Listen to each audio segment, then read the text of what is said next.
saya Novita Clara Bulele dengan NIM 1120230011. Di sini saya akan memaparkan materi dengan berjudul sampel penelitian. Masuk pada materi yang pertama, yaitu latar belakang. Populasi dan sampel adalah dua konsep mendasar yang menjadi inti dalam penarikan kesimpulan yang valid dan dapat digeneralisasi untuk memberikan pemahaman yang mendalam. Selanjutnya, ciri sampel. Ciri sampel yang pertama yaitu sampel yang baik memungkinkan peneliti untuk mengambil keputusan yang berhubungan dengan besaran sampel untuk memperoleh jawaban yang dikehendaki. Yang kedua, sampel yang baik mengidentifikasi probabilitas dari setiap unit analisis untuk menjadi sampel. Yang ketiga, sampel yang baik memungkinkan peneliti menghitung akurasi dan pengaruh, misalnya kesalahan, dalam pemilihan sampel daripada harus melakukan sensus. Selanjutnya, sampel yang baik memungkinkan peneliti menghitung akurasi dan pengaruh, misalnya kesalahan dalam pemilihan sampel daripada melakukan sensus. Selanjutnya, keuntungan sampling. Keuntungan sampling ini yaitu memudahkan peneliti karena jumlah sampel lebih sedikit dibandingkan dengan menggunakan populasi. Yang kedua, lebih teliti dan cermat dalam pengumpulan data. Dan yang ketiga, peneliti lebih efisien atau dalam arti penghematan uang, waktu, dan tenaga. Dan terakhir, penelitian lebih efektif. Di sini juga terdapat beberapa langkah-langkah dalam proses pengambilan sampel, terbagi atas 5. Yang pertama, menentukan populasi target, membuat kerangka sampling, menentukan ukuran sampel, menentukan teknik dan rencana pengambilan sampel, dan yang terakhir, melakukan pengambilan sampel. Di sini terdapat beberapa prosedur pengambilan random sampling. Pertama, membuat atau menyusun kerangka sampel atau sampling frame. B. Menentukan angka random terpilih yaitu dengan cara yang pertama lotre, yang kedua tabel angka random atau TAR, dan yang C. Membuat atau menyusun daftar sampel yang terpilih berdasarkan angka random yang terpilih tadi. Selanjutnya, kriteria rancangan sampel yang dapat diandalkan. Yang pertama, unbiased atau tidak bias, yang dimana artinya nilai pada sampel atau X sama dengan nilai pada populasi jika dirumuskan X atau D atau bias selalu ada, pengaruh bias diabaikan jika selisih bias kurang dari 10%.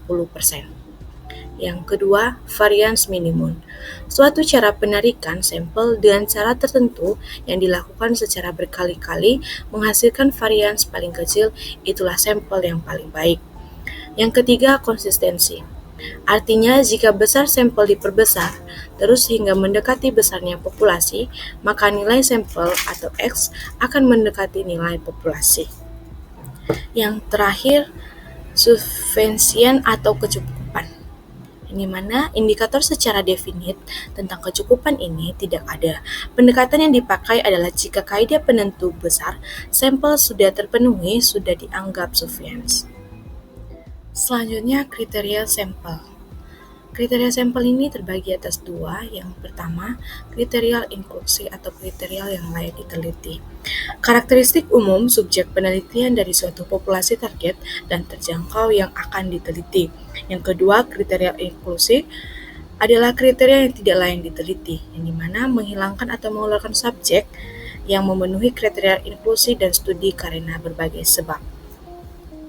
Selanjutnya masuk pada materi non-probability. Sampel yang baik harus dapat menggambarkan seluruh karakteristik yang dapat populasinya. Karena itu sebelum dilakukan pengambilan sampel, peneliti harus mempelajari ciri, sifat, dan beberapa populasi penelitiannya sebagai dasar untuk menentukan sampel penelitian. Di sini terdapat beberapa jenis-jenis non-probability. Yang pertama, systematic sampling. Sampling sistematis adalah teknik pengambilan sampel menurut urutan dari anggota populasi yang telah diberi nomor urut. Misalnya, seorang peneliti ingin meneliti pola sarapan siswa SMP dari total 500 siswa, peneliti ingin mengambil 100 peneliti sampel. Yang dimana caranya yang pertama, semua siswa diberi nomor urut dari 1 sampai 100. Yang kedua, peneliti menentukan interval, misalnya setiap siswa kelima akan dipilih. Yang ketiga, Peneliti mulai dari nomor urut ketiga, lalu mengambil siswa nomor 3, 8, 13, 18, dan seterusnya, sampai terkumpul 100 siswa. Dengan cara ini, sampel didapat secara sistematis dari daftar nama mahasiswa. Jenis yang kedua yaitu kuota sampling. Kuota sampling adalah teknik pengambilan sampel yang melibatkan pemilihan sampel berdasarkan proporsi tertentu dari karakteristik populasi yang telah ditetapkan sebelumnya oleh peneliti. Misalnya, peneliti ingin mengetahui kebiasaan makan sayur remaja SMA. Kuota ditetapkan berdasarkan prodi, 30 mahasiswa prodi TLM, 30 mahasiswa prodi Gizi, dan 30 prodi MIK. Selanjutnya jenis yang ketiga yaitu accidental sampling. Accidental sampling adalah teknik pengambilan sampel di mana subjek dipilih berdasarkan kemudahan akses atau ketersediaan. Misalnya, peneliti ingin meneliti pola pemberian makan tambahan pada balita, ia datang ke posyandu dan mewawancarai ibu-ibu yang kebetulan hadir pada hari itu, tanpa memilih atau mengundi terlebih dahulu. Selanjutnya, jenis yang keempat, purposive sampling atau sampel yang bertujuan atau pertimbangan. Purposive sampling adalah teknik pengambilan sampel di mana subjek dipilih secara sengaja berdasarkan kriteria tertentu yang dianggap relevan oleh peneliti. Misalnya, seorang peneliti ingin meneliti asupan protein pada remaja yang memilih pola makan vegetarian, maka sampel dipilih secara sengaja hanya dari remaja yang memang konsisten vegetarian minimal 1 tahun, bukan dari seluruh remaja secara acak. Yang kelima yaitu sampling jenuh. Sampling jenuh ini adalah teknik penetapan sampel apabila seluruh anggota populasi dijadikan sebagai sampel. Misalnya, seorang peneliti ingin meneliti kebiasaan sarapan dan hubungannya dengan status gizi di sebuah PAUD. Jumlah siswanya hanya 25 anak. Karena jumlahnya sedikit, maka semua akan dijadikan sampel. Selanjutnya jenis yang keenam yaitu convenience sampling, yang dimana melibatkan pemilihan peserta berdasarkan ketersediaan mereka dengan mudah. Misalnya, peneliti membagikan kuesioner elektronik mengenai asupan gizi harian kepada mahasiswa yang aktif di grup media sosial fakultas karena mereka adalah yang mudah dihubungi dan cepat merespon. Yang terakhir yaitu snowball sampling. Snowball sampling adalah teknik pengambilan sampel yang digunakan untuk menjangkau populasi yang sulit diakses atau tersembunyi. Misalnya, dalam sebuah kota terdapat komunitas vegetarian yang tidak banyak terekspos. Peneliti awalnya mewawancarai beberapa anggota komunitas vegetarian, lalu mereka memperkenalkan peneliti kepada anggota komunitas lain yang memiliki pola makan yang sejenis. Selanjutnya, kelebihan sampel non-probability. Yang pertama, hemat biaya. Yang kedua, kemudahan implementasi. Yang ketiga, efisiensi waktu dan praktis. Yang keempat, fleksibilitas. Selanjutnya masuk pada kasus. Yang pertama, seorang peneliti ingin mengetahui kebiasaan sarapan anak SD di kota S. Populasi anak SD di kota tersebut berjumlah 5.000 anak. Peneliti memutuskan untuk mengambil 370 anak sebagai sampel agar dapat mewakili seluruh populasi. Peneliti menggunakan daftar nama seluruh anak SD dan memilih secara acak, menggunakan undian. Pertanyaannya, berdasarkan cerita di atas, ciri sampel apa yang diterapkan? A. Sampel memiliki ukuran kecil tetapi tidak bisa mewakili populasi.